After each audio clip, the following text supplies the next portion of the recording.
Hey everybody, welcome again. It's Wade Gale from BNY Mellon, and welcome to our training. And everybody's used to some of this, working either in GenNet or SFPDM. Sometimes there are some issues. So let's try if we can get through this and try and get some learning on. And again, welcome. And as I was saying earlier, we're going to guide you through some of the things that we think you should know as part of a new issuer if you're a seasoned issuer. And also, I mentioned, also make sure you have that Bible beside you, that MBS guide. That's going to help you a lot and to go through the process. As a part of our process today, we're going to look at the pool submission, the processing, issuance, and delivery diagram. We're going to talk about pooling timeline. We're also going to check on just some knowledge check, some of the stuff that we gave you. We want to see if you remember it as we go along.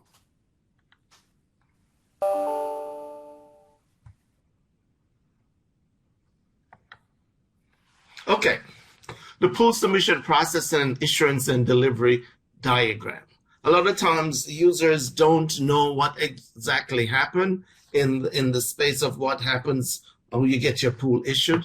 So we just thought it would be good just to show you this screen. One talks about the pool submission, and that's of course the issuer. The issuer must be enrolled in GenNet or SFPDM and GMAP via MGM. Number two, you have the MGM/SFPDM world. The issuer submits pools, GenNet, the document custodian certifies. And number three, GenNet network sweeps 2 p.m. Eastern Standard Time and 9 p.m. Eastern Standard Time for all certified pool. So that's what happened in your space. But there's another part to it that happens in the BNY Mellon world. IPMS, that's one of the Ginnie system. Pools files are reevaluated on the new pool processing system, MPPS on IPMS. New issue of files with QSIP numbers is transmitted to the Federal Reserve Bank of New York. Pool delivery, the file is created for the pool settlements. Approval for pool issuance are done. That means we go in and we release the pool. And then all that security insurance information is stored there on Ginnie system. So it's a partnership. You as the issuer submits, get enrolled in the My Ginnie space. You get enrolled set up in SFPDM. And then once you set up, you send your information to the document custodian. Then after the document custodian certifies, we as BNY Mellon go out and sweep the system and do our due diligence according to what Ginnie had access to do. And go to the next slide. This explains the pool timeline a little bit better. Initial certification. GenNet network. We said GenNet network because it's still called a GenNet network where everything happens. Is swept twice each business day for processing and issuance of pool certified by the document custodian. If you are a seasoned user or a seasoned issuer, you know that we have two sweeps. We have the 2 p.m. sweep, pool certified prior to 2 p.m. Eastern Standard Time. So anything that's certified before 2 p.m., we will go out and drag those down as long as the pool says certified.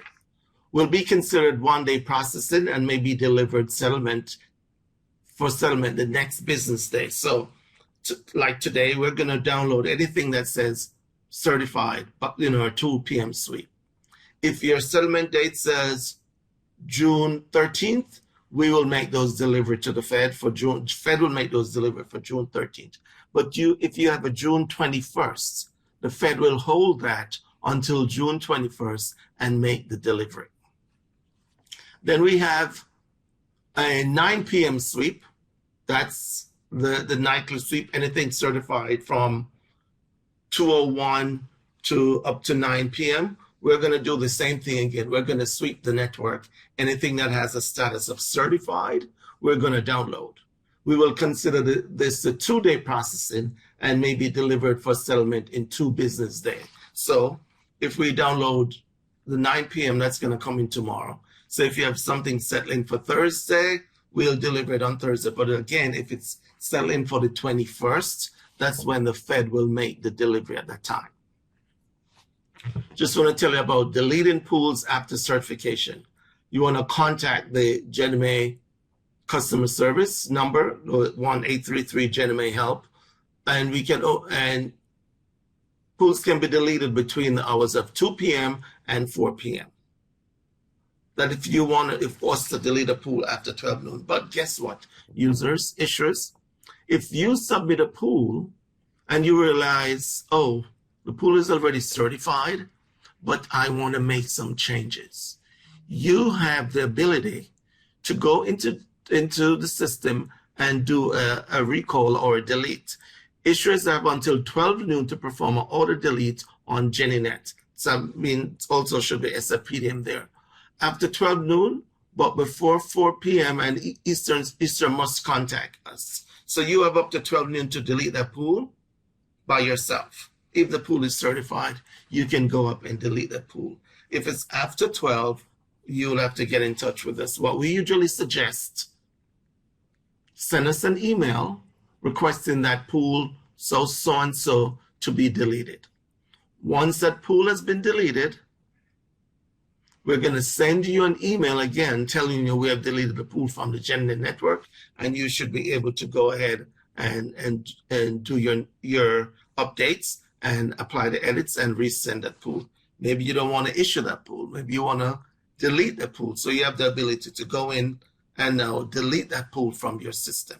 So just want to give you something. The 2 sweeps, we have the 2 p.m. sweep and also the 9 p.m. sweep. Those are daily sweeps, not on Sundays and Saturdays. So in case you do any work on those 2 days, we're going to do that sweep at 2 p.m. on Monday. So the weekends, the sweep are not in effect. Uh-oh. It's time. We have our first polling questions. Just want to keep everybody on their toes. Just want everybody is listening. The first question is, to check the status of a pool, you should, and the answers are, contact Ginnie account executive. B, Ginnie customer support, 1-800 Ginnie Help. Or the third one, contact Wade Gale. Yikes. Let me see what people are doing here.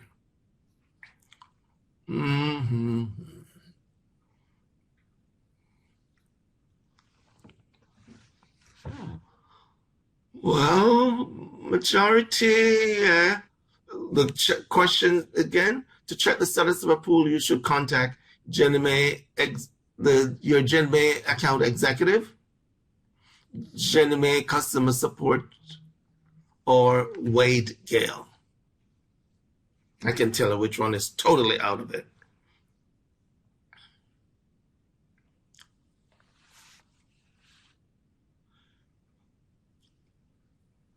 Okay, as if just some people are still answering, so I'll just give you one more minute to go through this. I really thank you for participating, and I hope your Monday has been going well so far. Okay, I think we got it. Yes, the answer there is B. Ginnie customer support, 1-833 Ginnie Help. But guess what also, which we didn't put here, we didn't tell you. Now, because of SFPDM, how SFPDM is set up, you can actually see the status on your own now. You can know when the status pool was sent to the custodian, or also the status if the pool was issued. So you have those status. We'll go through some of those things when we go into SFPDM. So thank you for the first answer. Let's go to the second question, please.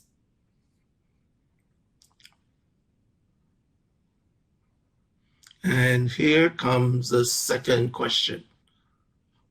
When can a certified pool be recalled? Recalled means you're telling us to delete the pool. or certified up to 2 p.m. can be recalled up to 12 noon Eastern Standard Time the next day, after 2 p.m. Eastern Standard Time the next day. And can I see what the third answer is? I can actually bring this down on here. Certified pools cannot be recalled. Ooh.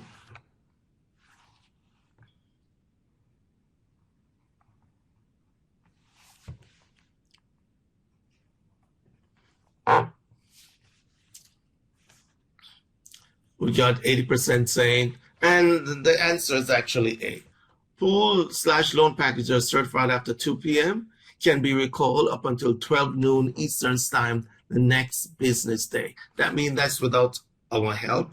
You can go in and delete the pool yourself. Thank you for that. And number three is kind of similar to number one.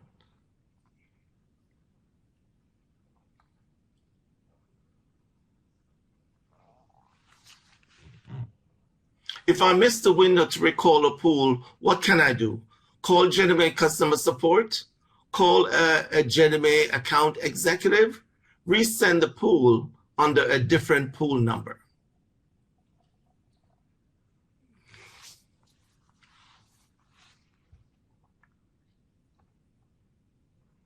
If I miss the window to recall a pool, what can I do? Call Ginnie customer support, call a Ginnie account executive, resend the pool under a different pool number. Yes, the answer is A, call Ginnie customer support. And as I mentioned earlier, we recommend that you, when you call us, we're going to recommend that you send us an email so we can have your requests documented. And along with, we usually like to have the pool number on there that we're deleting, or on our end if it's after the 12 noon cutoff or you're unable to do it. Thank you very much for participating in our quick knowledge check. We just want to do these little quick fire just to make sure everybody is engaged in the training as we go along. So we really appreciate your participation. Thank you.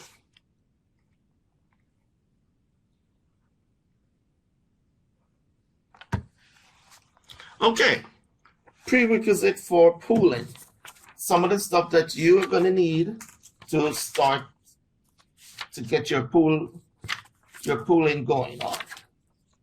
So enroll in MGM. Everybody know that's a must, because that's Ginnie standard now. You have to enroll in and request a secure token. You have to have the introduction to My Ginnie portal. You have to have your master agreements. You have to have commitment. You have to have request a pool number. So these are some of the things we're gonna tackle in this. And who knows, we might have another knowledge check on this, just to get everybody in the groove. So for this, so you won't hear me right through the session, I'm gonna bring in my colleague Tawhid to continue. Tawhid, are you around? Are you awake? Are you ready to go? Let's go. One moment. Let me promote Tawhid. He rejoined. I need to make him a presenter. That's my mistake.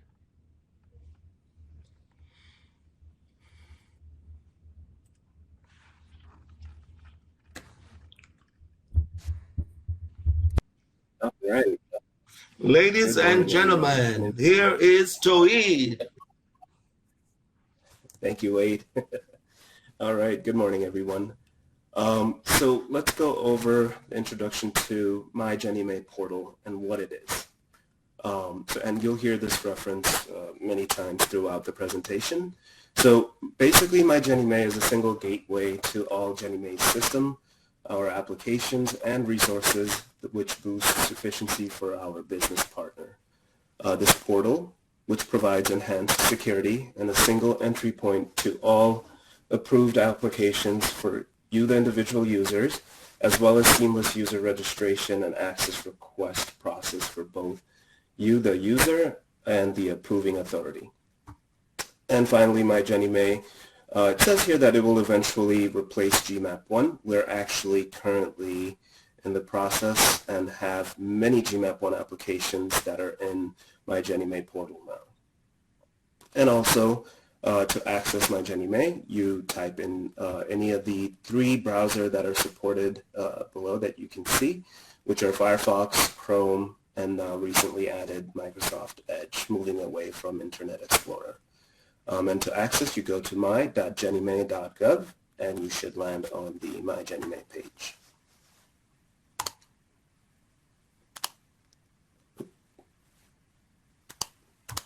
All right. Next, introduction to the roles and responsibility. So we have a few different roles with the organization administrators. They are privileged users who control the system access. They also assign functional roles and perform other user management activities. These individuals are responsible for ensuring the end user at their respective organizations are provided the appropriate level of access for their business roles with Ginnie Mae and for the maintenance of those users, formerly known as security officers and enrollment administrators. So who do we have? Starting off with operation administrator, they are who oversights the portal. They also can provide the final acknowledgement of access, and they cannot make any changes to you, the end user. This function is provided by us, BNY Mellon Operations, on behalf of Ginnie Mae, which Ginnie Mae Information Security serving as the super administrator over the entire system. Then we have the organization administrator, which would be folks in your own organization, and they are the people who have the privilege to invite the end users to register for the portal account or for your access. They also have the ability to approve the registration and also initiate functional roles. And also note that the separation of duties within the registration and access request workflows does not allow them to initiate a registration and approve the same registration. So you will need another org admin to do the approval. And finally, the end user. End users are various types of Ginnie Mae employees, business partners, and contractors who require access to the application within the system. So based on your role and your responsibility, you will have different access. And also note the organization administrators, we recommend to have a minimum of 3 within each organization. We'll go on to the next slide. All right, and then speaking to those functional roles that I just mentioned, we'll go into a little bit of detail here and what they represent and what kind of access they would give you, and I'll give some examples. So end users, you are provided access based on your business activities, which are organized into meaningful access profiles called functional roles. Use of these functional roles ensures users have the appropriate level of access in relation to your job functions and your responsibilities. This enforces the last privilege principle and makes the account provisioning or deprovisioning actions easier for the org admins. And these roles are grouped by the program type. So we have single family, we have multifamily, we have HECM, and many others. And then below you will see there are some examples of functional roles that we have that could be assigned to end users, as we call it. So for example, if you look at the first 2, we have the single family loan delivery pooling basic user, but also we have single family loan delivery and pooling authorized signer. A quick example of these 2 different roles would be that they both have the same access to the system, to the same applications. The only difference would be that the authorized signer would have the would be the token holder and would be able to submit pools. And the same goes on for the others. We have investor reporting. Basic users would be able to do all the functions, except that the authorized signer would have the ability to make the submissions. And then we have additional such as compliance and oversight users as well as sub-servicers. And more information on these could be found through the My Ginnie Mae End User Guide. And the link is provided here for you. So we'll move over to the next slide. All right. Issuer responsibilities. And here we'll talk about the RSA token or the secure token ID. So here you will have to enroll as a user on my Ginnie Mae portal with the functional roles that we spoke on. That would allow you to upload the master's agreement. So there's a separate functional role for this that would have to be assigned to you, and once you have your access, you get your token, and so that you're able to use that token to make submissions. Next, we have request sufficient commitment authority. And we'll go over this in more detail, especially with the applications and how the functions work, but you basically have to have commitment in your organization to submit pools. Next, we have GennyNet access, also access to SFPDM, single family pooling delivery module. So you will need to have access to that to create your pools and do all the processing and submission. And finally, obtain pool numbers. You will need to have pool numbers to submit your pools. And we have an application requesting pool numbers that, again, will go into detail how the functions work and how you obtain these pool numbers. And finally, the RSA token, which you will need to do these submissions. And again, more information could be found on the quick reference guide, and the links are referenced below. Next. Thank you. So here, how to log into the portal. You first need to be registered and have your credentials to log in. Then you will enter my.gennymay.gov to any of the 3 browsers that we mentioned earlier. And then once you enter the URL, you hit enter and you will land into the page that you see now. On the top right, you will see there is a login button, which you will use to then enter your user ID and your password. And there's some few important details on the page as well. I think we moved over a little too quick.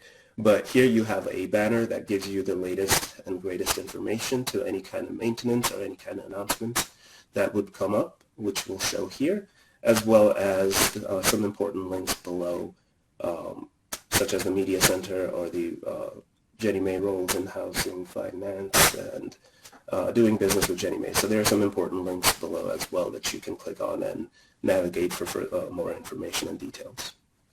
So we'll next go over to the next slide after clicking on the login button that we just saw on the top right. And here you will enter your user ID, which would be your email address that was used to also register. And when you did the registration, you entered a password, and that password would be entered here. Also note, you have the option to reset your password with the forgot password link below. But if this is your first time, you would just enter your user ID and password and click login. And we'll go over to the next screen.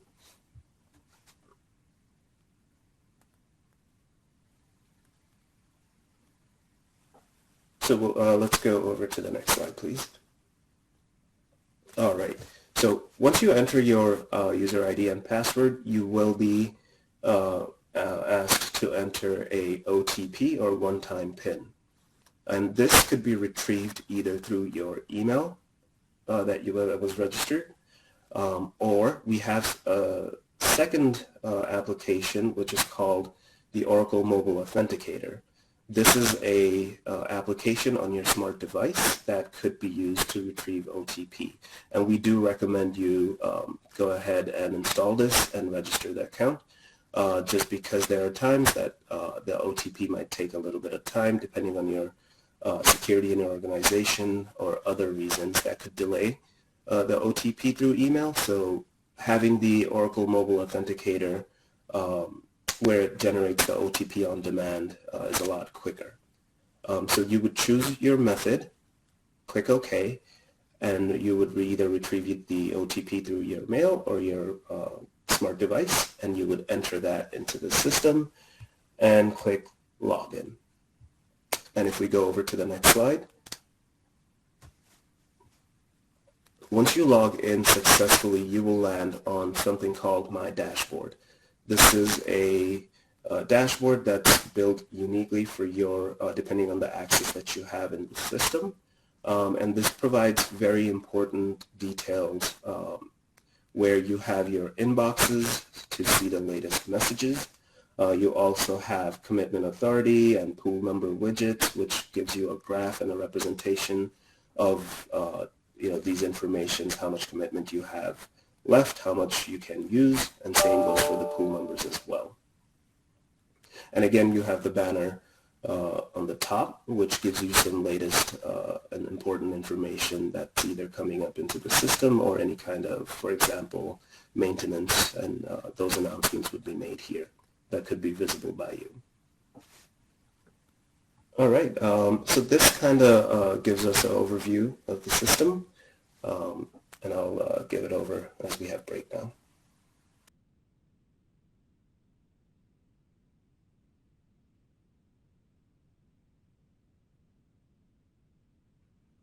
Okay, thank you, Toad. Just a couple of things, just want to keep in mind. Just, of course, as we said, you have to get access to My Ginnie. You have to designate a couple administrator in your group. You have to get on submit your 11702. You have to make sure you have your commitment, your pool numbers. So those are some of the prerequisites. Make sure you have your RSA token going on before we start. Now we're going to take a break. It's 10:56, and I am wondering, should we come back at Renee? Should we take 10 minutes? Should we take 5 minutes? How should we do this? Let's take 10 minutes. Wade just putting his foot down and say, let's take. Can we put it at 10 minutes and come back at? No, let's. Oh, what is? It's 13 minutes from now. Let's come back at 11 o'clock. Let's come back at 11 so we can start the next session. Thank you for your time. And again, we are so sorry for the little hiccup we had earlier, but hopefully everything is going well and we can proceed with the session for the next hour and a half. Okay, thank you. We'll be back at 11 a.m.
Hi, welcome back, everyone. I hope you were able to either go get some coffee or just stretch your legs for a little bit.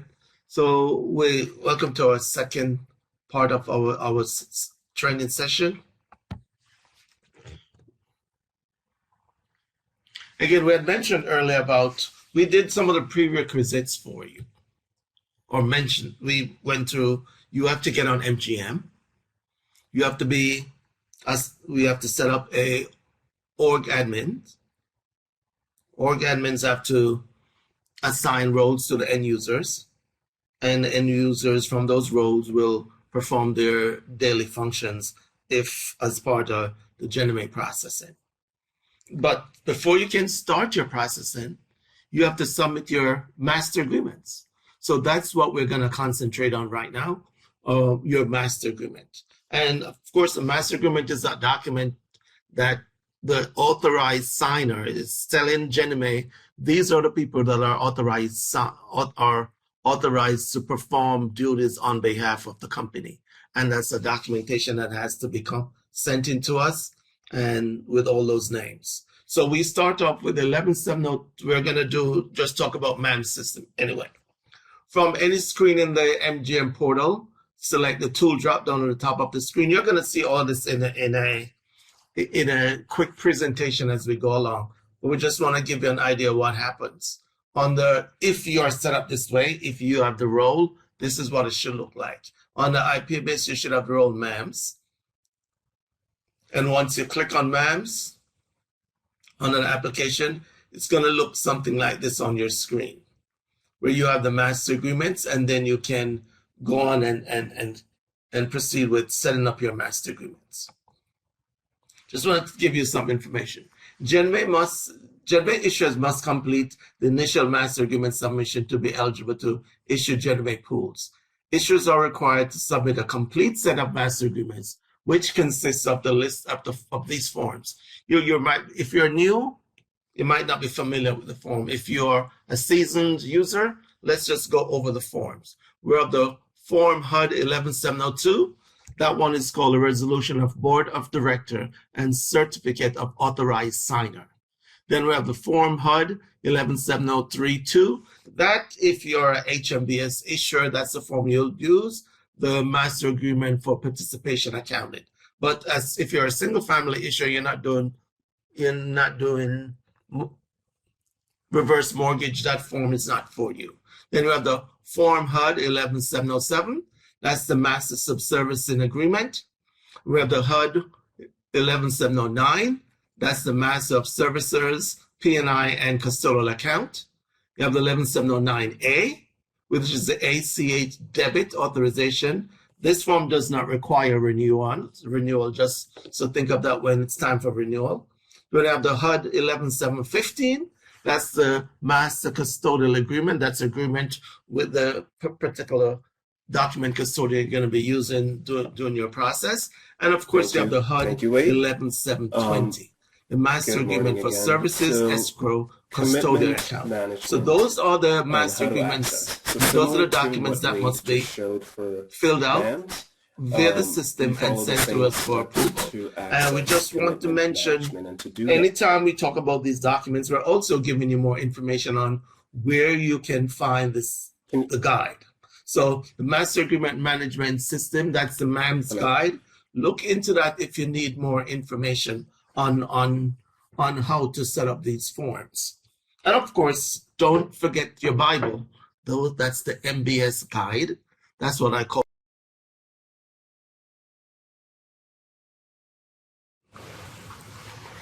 Again, you're going to access commitment management via MGM.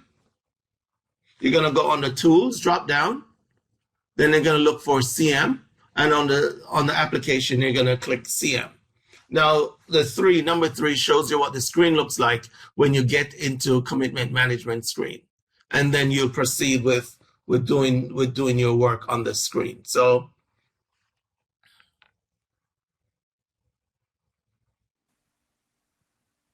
Toyed, are you there? Can you hear me, Wade?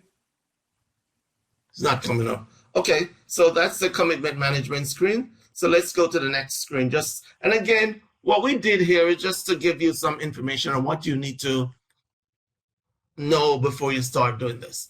An issuer must comply with Ginnie Mae eligibility requirement and have sufficient commitment authority available to successfully issue Ginnie Mae securities.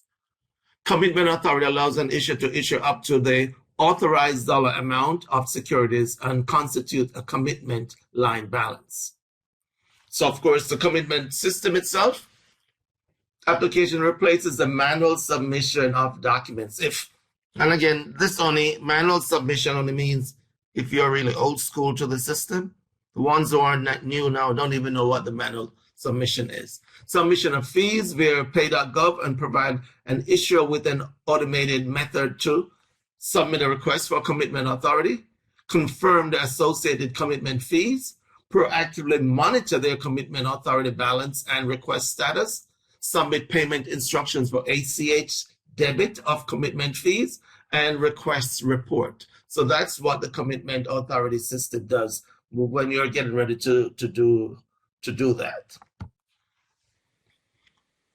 And of course, we always try to give you the information, give you the actual documentation so you can go through it on your own and do that. So the commitment management application issue guide, we have the guide there. So look at it during when you have the time. And we also specify pages that might be good for you when you're actually setting up your commitment authority. So we have submit requests for commitment authority. We give you the page to confirm the associated fee, tell you which page. So we're trying to make your life as easy as possible, because a lot of times, if you're new to this might be intimidated for a little bit. Oh Lord, I have to do all of this stuff. But once you get the flow and get into it, you say, oh, this is not that bad, Wade. So because that's why we try to provide you the information that you need, the documentation that will help you, trying to make your life as easy as possible, because a lot of times, if you're new to this might be intimidated for a little bit. Oh Lord, I have to do all of this stuff. But once you get the flow and get into it, you say, oh, this is not that bad, Wade. So because that's why we try to provide you the information that you need, the documentation that will help you go with your workflow in your environment. Again, we usually give the guide, but we try also to give you the quick reference card, because a lot of people like that one sheet thing, so you can go in and do your commitment that way. Commitment management quick reference card, commitment management summary page. We talk about the view the submitted request, and it also can run a report. So can I walk you through that quickly in a 1-page, maybe a 2-page document instead of the actual user manual. So we recommend you look at those documents if this is part of your job responsibility to do the commitment management request. And just to let you know, the commitment management request is the one. Oh, I'm not going to say that. We'll see it as it comes along. I was giving away an answer, but I will not in our quiz. So again, that was commitment management. Quickly, Toid, are you around? Then Wade will just follow along. No problem. Can you hear me? Prerequisite for pooling now. Request pool numbers. Yes, there has to be that request.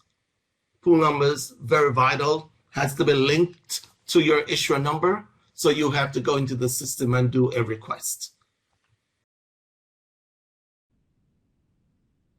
Hey, Tuweed, I'm going to go ahead and let you take it. We're going to try to get Wade back in here in a moment. Wade, can you hear me? Right. Go ahead, sir. Accessing request pool numbers are Sorry, Wade, go ahead. I'm going to have him rejoin. Or Tuweed, I'm sorry, go ahead. Okay. All right. Thank you. Sorry about that, everyone. But similar to MAMS and CM, we follow the same steps for requesting pool number, or in short, RPN.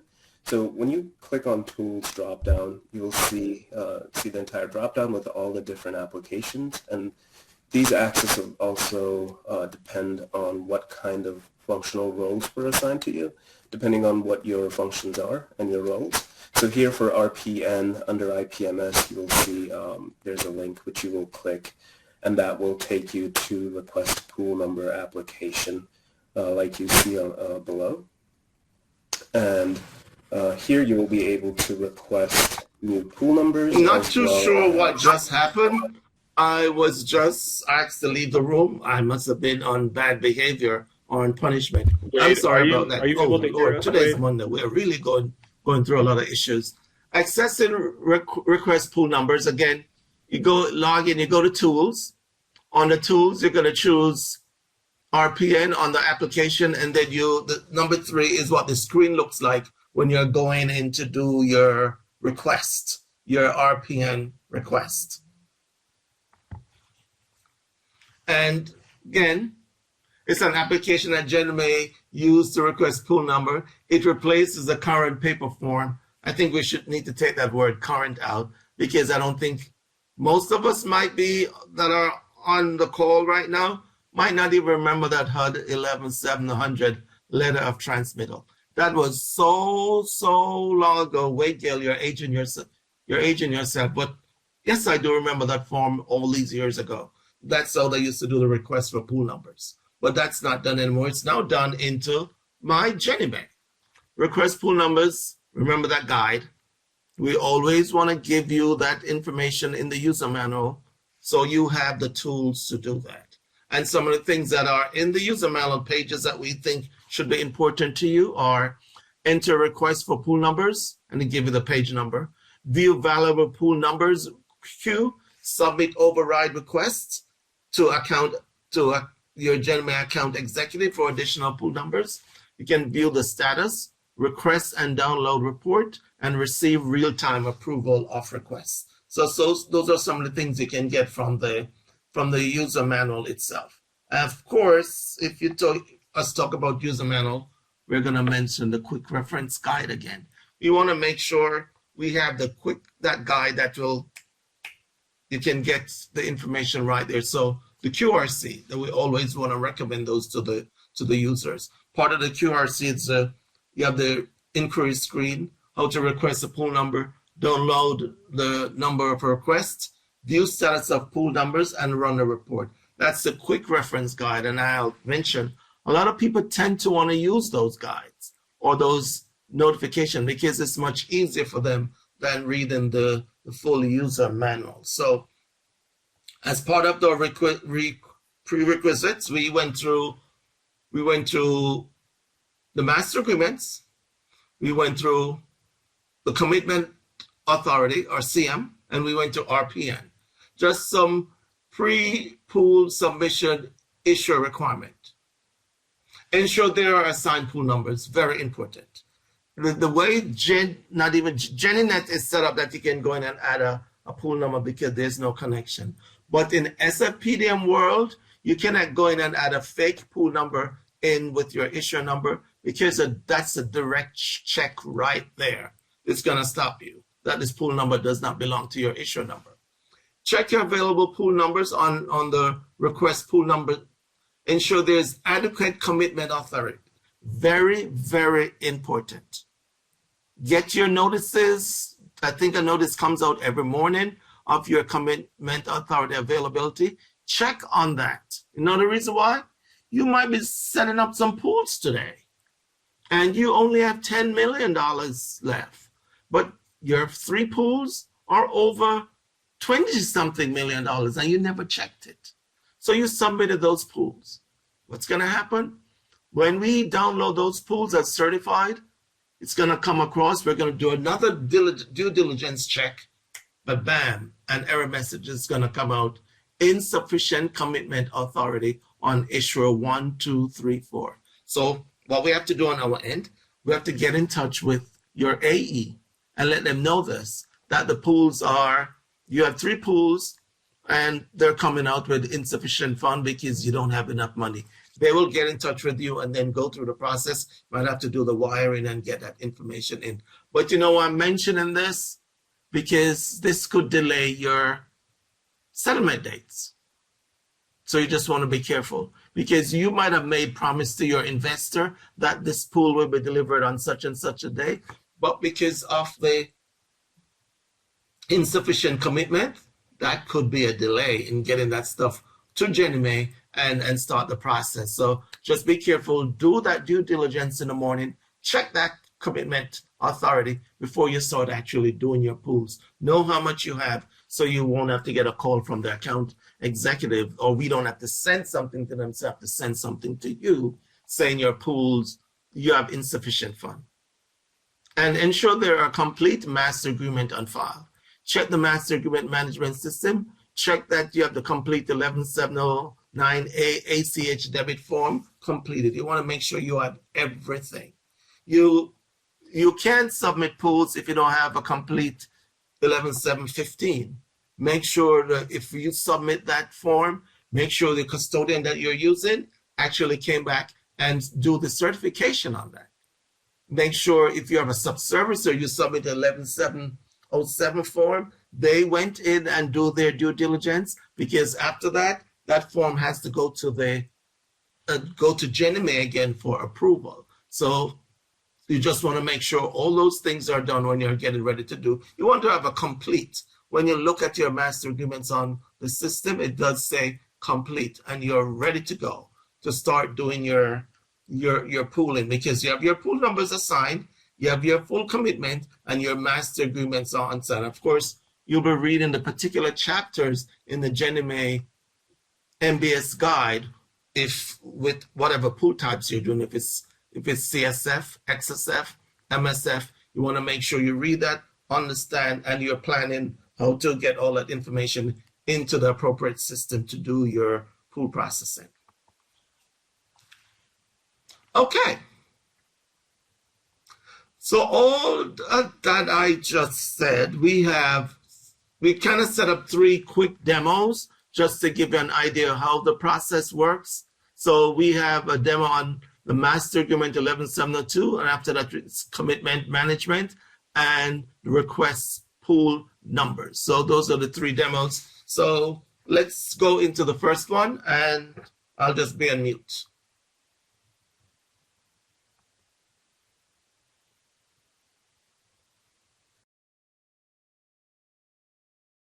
Master's Agreement.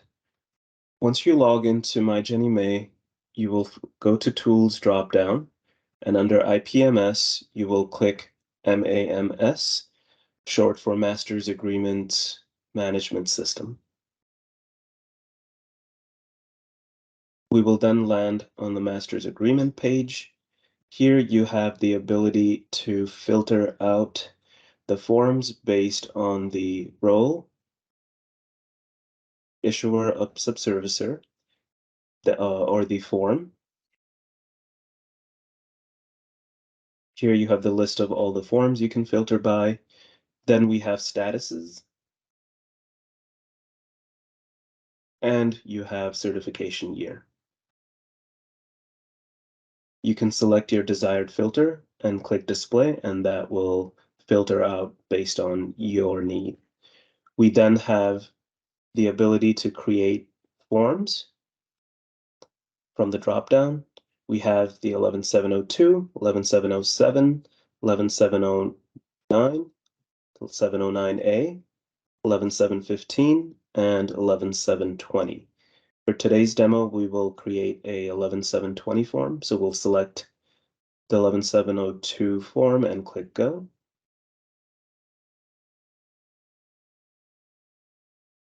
Here, the form will open up. The HUD 11702 Resolution of Board of Directors and Certificate of Authorized Signer. You already have your issuer number and name pre-populated.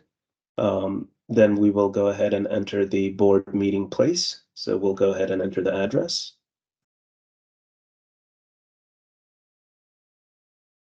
The city, state, and zip code. And your board meeting date. We then have the certifying officer's detail, where we will enter the secretary's name, the certifying officer's name, and the certifying officer's title. We then have the institutional details, where we will enter our address,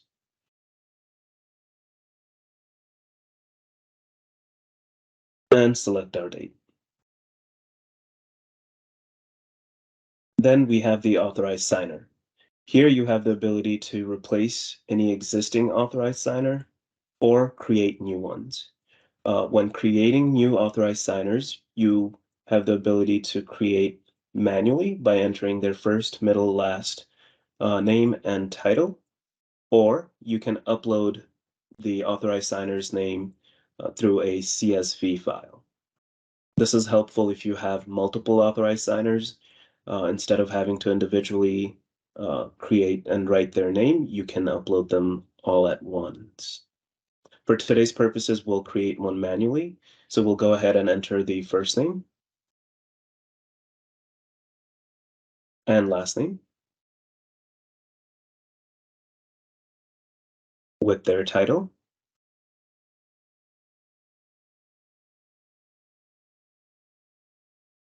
And the date added is pre-populated. Here you only have three lines to add three different authorized signer. However, if you want to add additional, you can click on Add Row and expand. You also have the ability to download the active signers list by clicking on Download Active Signers button. This will generate a document with current active authorized signers.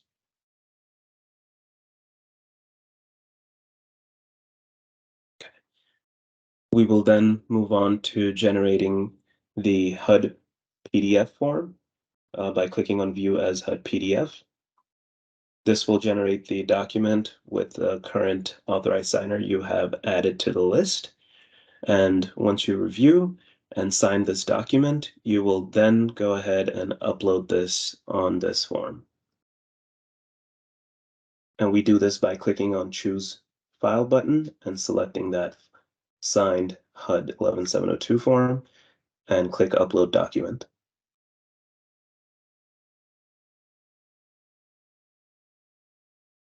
And you'll get a confirmation if the document was uploaded successfully and that the document is now saved as draft.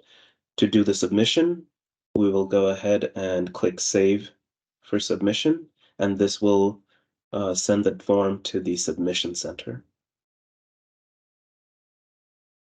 And again, you will get a successful confirmation message if it was completed. We will then click on Submission Center,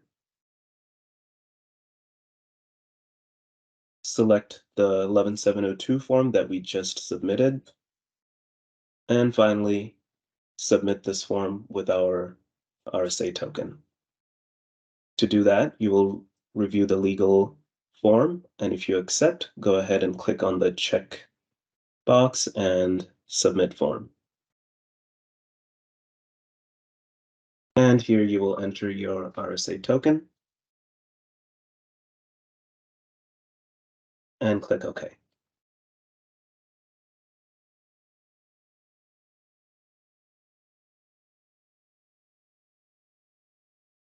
And if successful, you will get a confirmation that the status it was success and the message is it was submitted. And then you can go ahead and click close. And now your form is completed and submitted.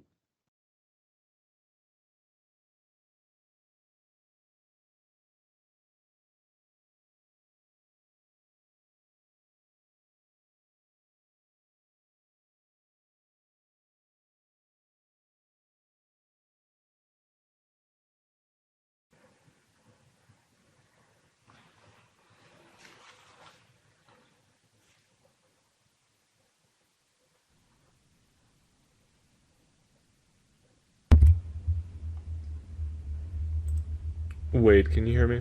We're gonna go ahead and Yes, I can. Oh, okay, perfect. That's good. Excellent. I'm gonna go Please ahead for the and second one. Yes. the CM one. Continue. Yes, sir. Yes, sir. Thanks.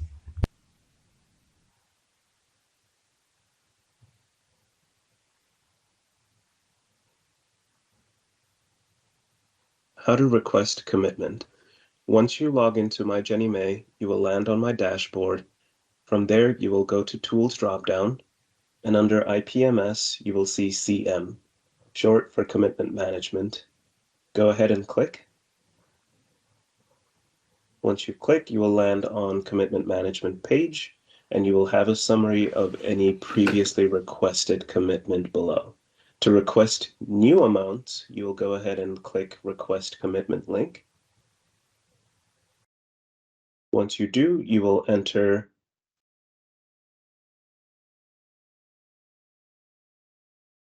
enter your issuer number, then your program type, and your commitment amount you want to request. Please note, minimum is 1.5 million. Once you enter your commitment amount, system will generate a commitment fee.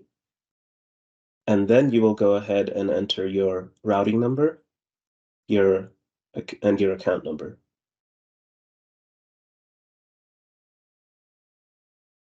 And then re-enter that account number. Once you do so, you will then review the terms and condition. And once you agree, go ahead and click on the checkbox and click on Submit Request. You'll get a confirmation pop-up with the amount. And if you agree, go ahead and click OK. Once you click OK, you will then enter your RSA passcode.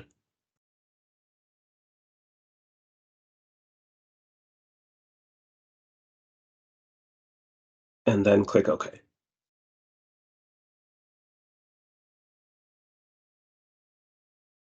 And you'll get a confirmation saying your request for commitment of the amount has been submitted to Ginnie Mae for approval.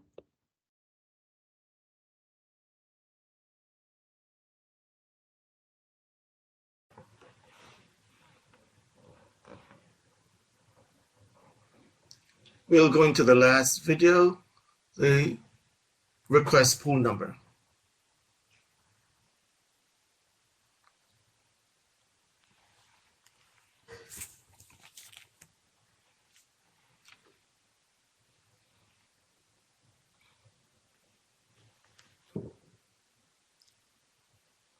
Requesting pool number.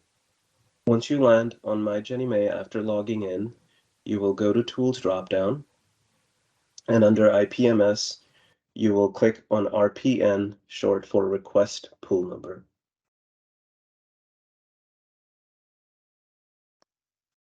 Once you click on RPN, you will land on the Request Pool Number page. Below, you have a summary of previously requested pool numbers, and you have the ability to generate an Excel sheet to view your pool numbers as a report.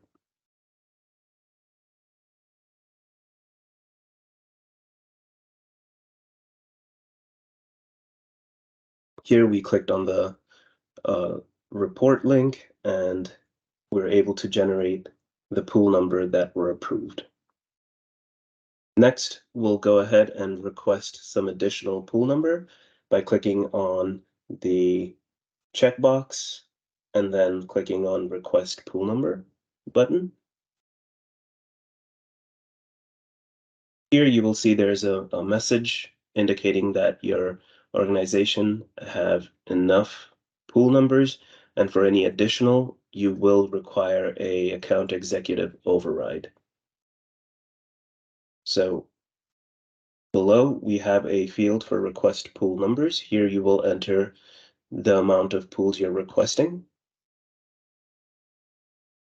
and then a justification.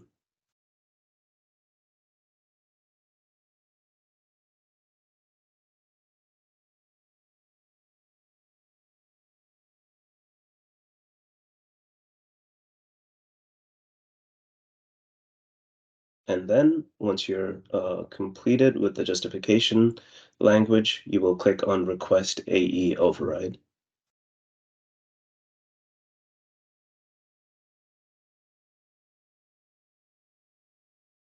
Now you'll get a message saying that your request is in progress. You will contact your AE if you have any additional question.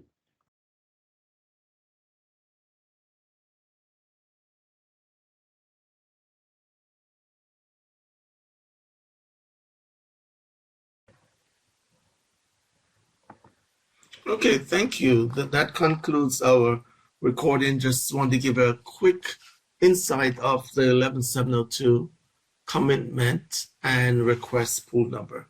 Hope that was a little bit helpful for you in terms of, especially if you're new to the process. And then we have just a quick polling again. Can we just cue those polls, those questions? We try to do some of these knowledge check just some of the stuff that we talk about so people get an understanding. The first one is, okay, I said one person and give me the answer already.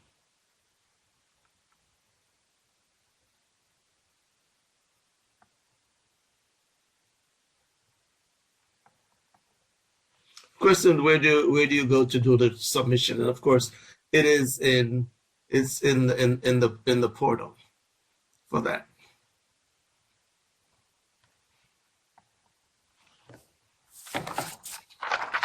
Where do you go to submit your master agreement? That's the actual question. And the answer is, okay, of course, it's we have ginnie.gov, we have my Ginnie portal, and we have GinnieNet. So of course the answer right here is my the person decided to take it away because I was gonna call that person out if I said GinnieNet. I checked. So the answer is B, my Ginnie portal. And the second question?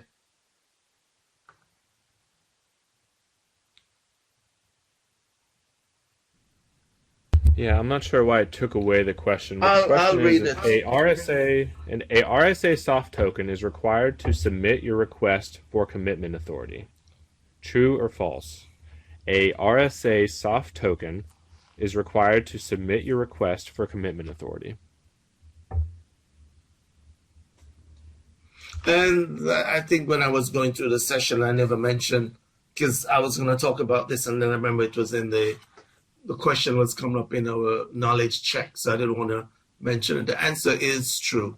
You do need a RSA token to submit your commitment authority request. So the answer is true, not false. Thank you. The third one?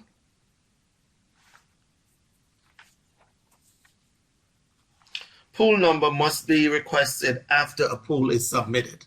Pool number must be requested after a pool is submitted. Is that true or is that false? Pool numbers must be requested after a pool is submitted.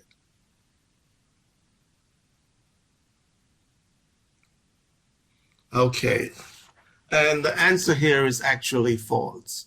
You have to have those pool numbers before you submit, because you do need that 6-digit number to link up with that issuer number, and that's why we have the request pool number application to do the request. So some people are listening, so that's a good thing, and we want to thank you for your participation in our knowledge check poll. So just want to make sure people get what we're doing so it makes some kind of sense to you. The next thing we want to mention before we go into our Q&A is, I don't know if people are familiar with this document on the Ginnie website, Pool Dates Calendar. What this does is kind of set your month. What are some of the things you need to do for Ginnie? So when you get some time, make sure you go in and look at this pool date calendar, so you'll know. It gives you when reporting starts, when the last day you can do this, when the last day you can submit your pools, when the last day you can do your multiple pools, when the last day you can do your C pools, your X pools. So this calendar, pool date calendar, give you an idea how when the pools are supposed to be submitted to us, so you don't miss your cutoff date. So it's a full year of calendar there for you to look at as part of your process, and make this a part of your monthly or daily process. So you look at this calendar. So if you're doing investor reporting or if you're doing new pools, you kind of know when the pools need to be submitted and when is the last cutoff date. So we just thought we would just add this as part of the process. Okay. So although this was a little bit choppy, up and down rocky, I hope you were able to get some information. And now it's open to you. Any questions or concerns, anything you want to bring to our attention? We're good to go.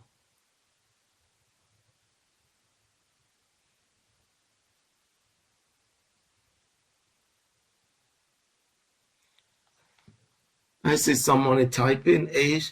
Asia is typing. Let's see what.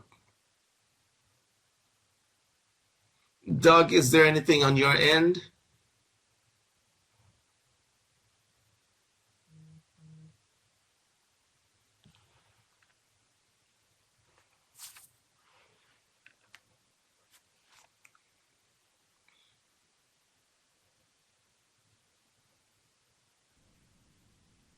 Question from Asia would be, where would we find the calendar? It's on the Ginnie website. Renee, are you on? Because the way I'm set up, I cannot actually go into the website. Yes.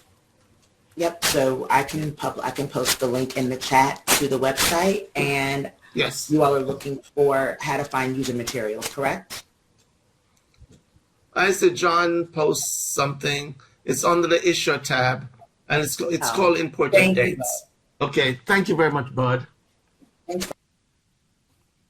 It's on the issue dates, and know some of those dates because they'll be useful for you as you go along.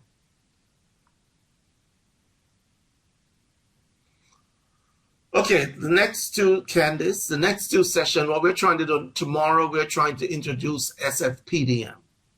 We're going to give you a demo of SFPDM. We're going to go through some of the screens because that's a part of the package. And then we're going to do a demo to just kind of give you how to process a pool via SFPDM. So we're going to try, hopefully we can go by step and give you some knowledge on how to go in and enter a pool. Most likely we're going to do an import. We might have other pools on the system just to show you something if something on a CRG pool, a CET pool, and just a regular M pool. So those are some of the things we're going to be going through tomorrow. Give you an outline of introducing the team to SFPDM if you're not used to it.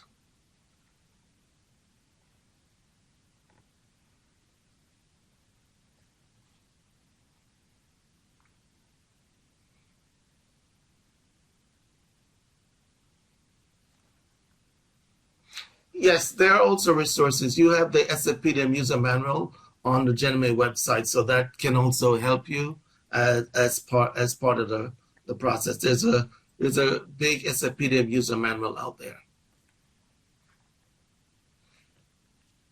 Any more questions?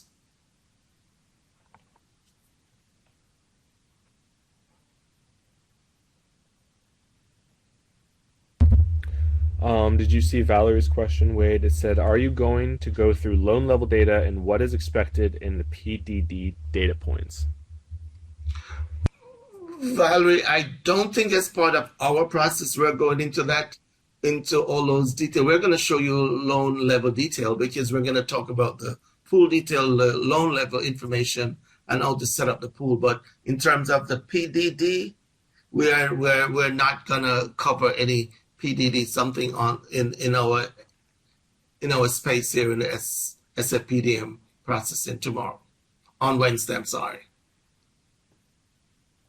Might have to reference those to some of the MISMO, the MISMO people on, and they will be able to more help you with that document than us as the pool processing agent for Ginnie Mae.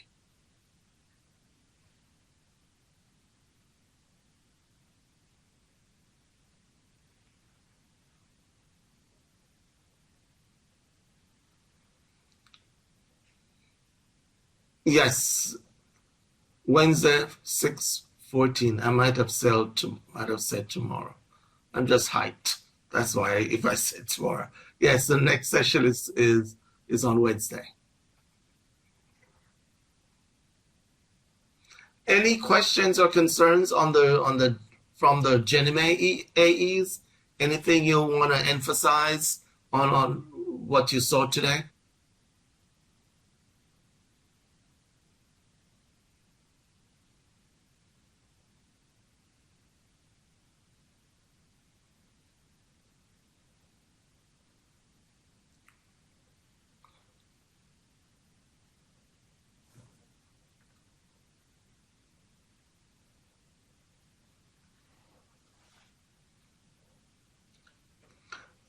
I am going to let Ginnie Mae answer that one on the it will be a different session for the PDD.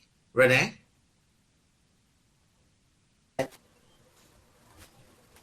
Hi, Wade. I'm sorry. I was multitasking. What was the last thing you said? Someone is asking, will there be a separate session on, would you have a different session for the PDD?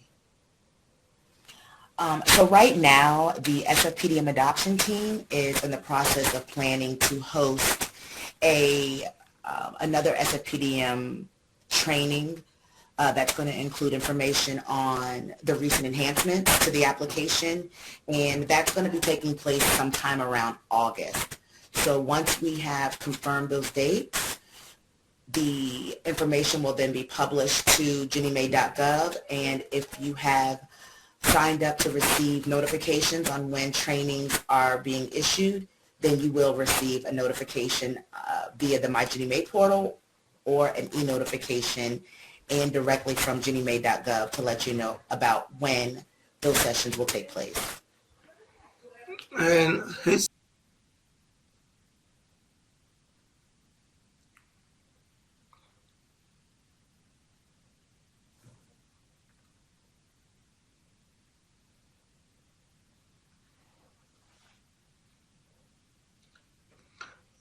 I am going to let Ginnie Mae answer that one it will be a different session for the PDD. Renee?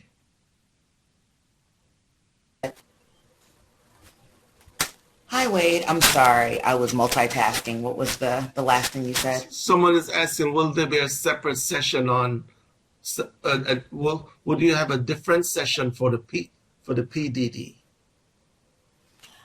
So right now, the SFPDM adoption team is in the process of planning to host another SFPDM training that's going to include information on the recent enhancements to the application, and that's going to be taking place sometime around August. So once we have confirmed those dates, the information will then be published to ginniemay.gov, and if you have signed up to receive notifications on when trainings are being issued, then you will receive a notification via the My Ginnie Mae portal or an e-notification and directly from ginniemay.gov to let you know about when those sessions will take place. And Jesus, when is the PDD process going to be the only way to process pools? I think right now there's an all participant memo out there on the Ginnie Mae website. You want to make sure you check that memo, and I think it mentions by Jenny Nets will be going away December 1st. That's what I saw. So just you want to check that memo, that all participant memo out there on the Ginnie Mae website talks about December 1st. So Hey, Wade, I'm going to step in. This is Renee. I'm going to step in really quick here if you don't mind. sure. Regarding the December 1st date that Wade is mentioning, so earlier this month on June 1st, there was an APM published as well as a modernization bulletin published that announced what the requirements are for adopting SFPDM. So we have extended the adoption period to December 1st to allow for issuers to continue to develop their PDD and begin testing it in the VTT. So that's the December 1st date that Wade was just mentioning.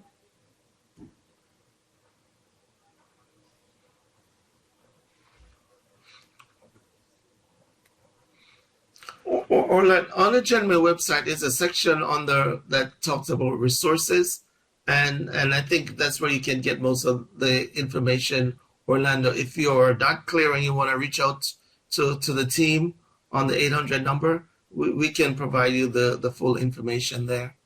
Don't worry about Yep, it. I'm going to publish. Get the I'm information. going to post the link in the chat right now, Wade, so that everyone has the link to the issuer training page, and then from there you can select any of the subpages for anyone who's looking for user resources.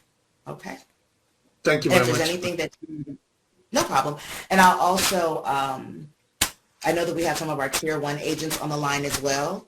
So I will also, if someone from Tier 1 can please populate the email address where folks can reach out to you all to also find out how to find resources. That would be wonderful. You're welcome.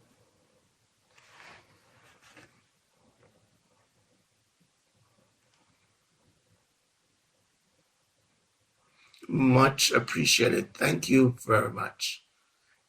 Any other questions? Any other concerns?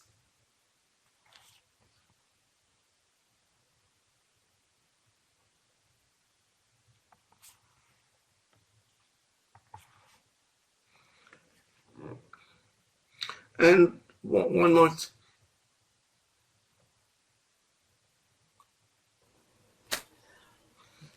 Jim. Yes, Jim. I'm Yes.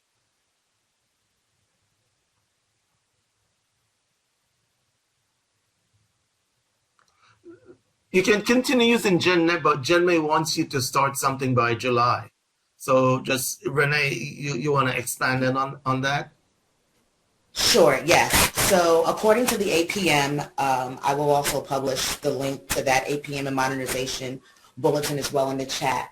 But the APM that was just published on June 1st states that by July 31st, all issuers must either be pooling an SFPDM or testing your PDD in the VTT.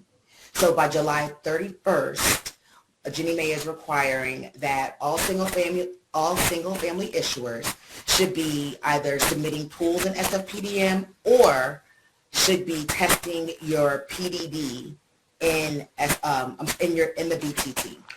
And if you are a manual entry issuer, you can begin submitting pools in SFPDM today. You're very welcome. And I will go ahead and, like I just mentioned, I'll share that link in the chat to the APM so that everyone has access to that and all of the details around the APM and the mandate and all of the dates that we're mentioning here.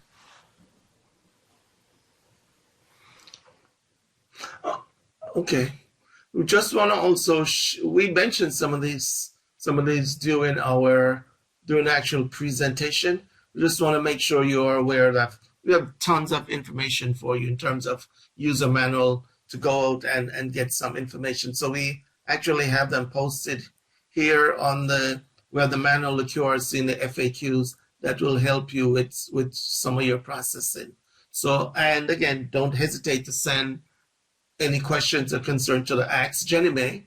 And also you can send questions to us at genmay1@bnymellon.com. That's our group email address. And you can also reach us on the 800 number with any of your questions or concerns.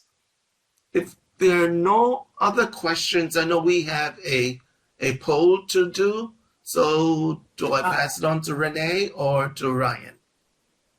I'm just going to step in really quick again before Ryan jumps in to share the Sure. polling questions. I'm sorry, the survey questions.